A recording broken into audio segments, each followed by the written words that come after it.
Mes chers frères et sœurs, chers amis dans le Christ, avec cet épisode de la multiplication des pains et des poissons par le Christ, nous changeons véritablement de décor. Nous passons subtilement de la ville à un lieu désert. Nous passons de l'entretien de Jésus avec Nicodème en Galilée à la rencontre de la foule nombreuse dans le désert.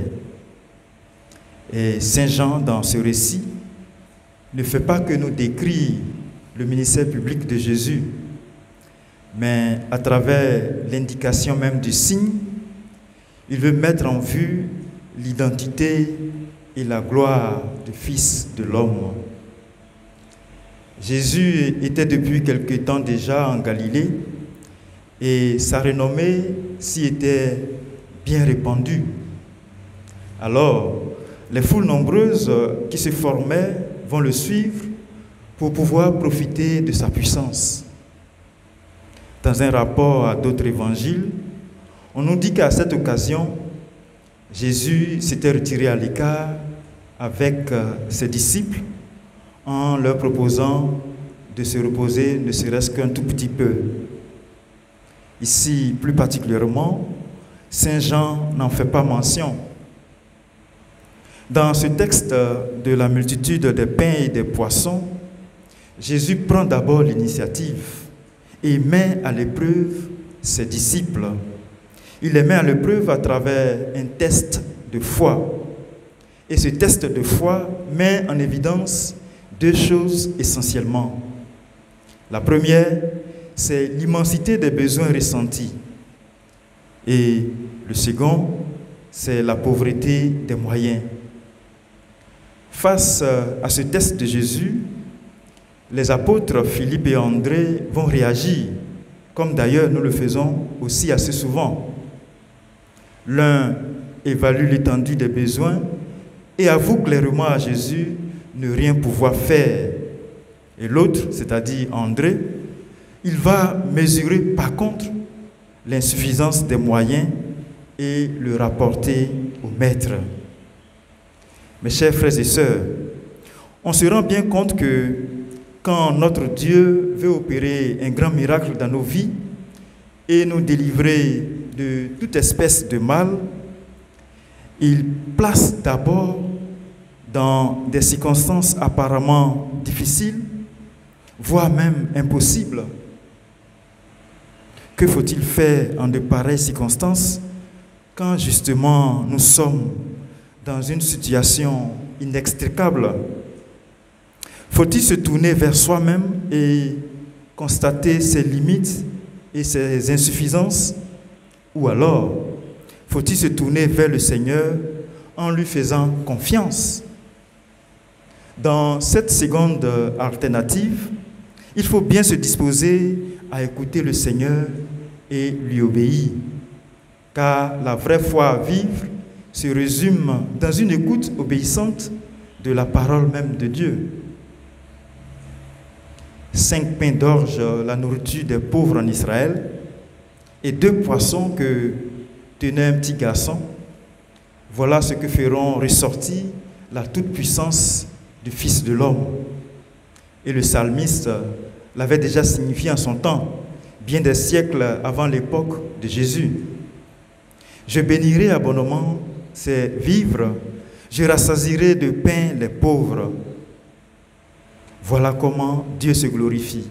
Dieu se glorifie par ce qui est faible et surtout méprisé.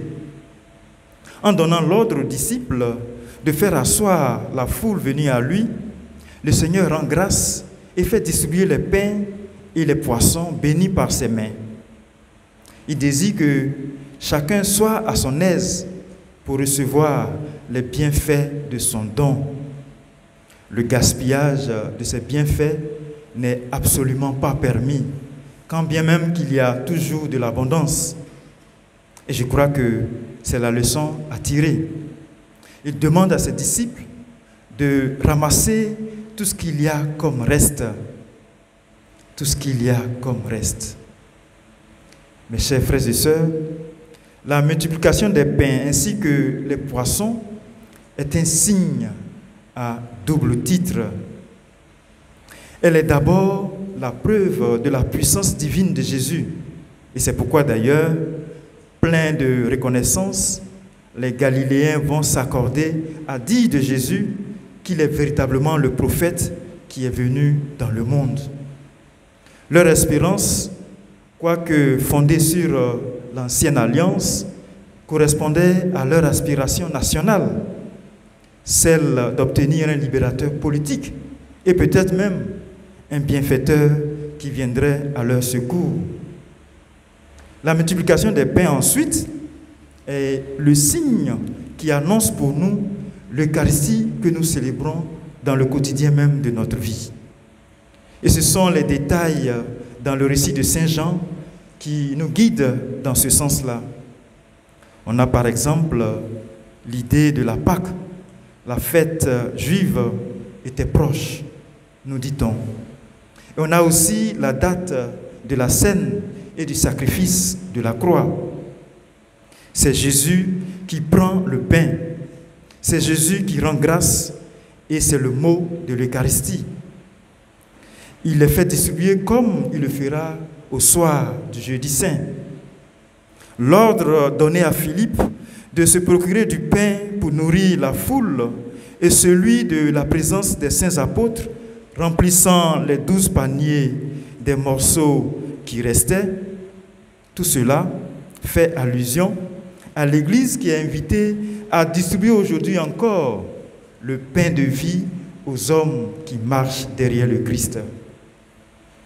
Jésus, s'enfuyant dans la montagne parce que la foule veut faire de lui un roi, cela nous indique le signe de sa fidélité à la mission de son Père.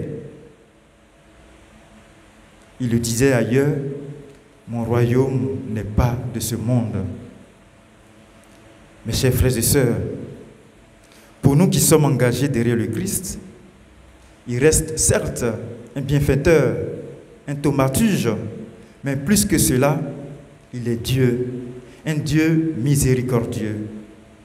Il savait être abaissé et être aussi dans l'abondance. Il savait être dans la bonne et la mauvaise renommée. C'est bien ce que nous traduit cet épisode de la multiplication des pains. Il nous donne désormais, après sa passion, sa mort et sa résurrection, son corps et son sang en nourriture et en boisson pour demeurer fidèle à lui dans la communion du Père avec son esprit. Puisqu'il en est ainsi, qui nous aide, qui nous assiste et nous protège dans toutes nos entreprises. Amen. Je veux être celui que tu veux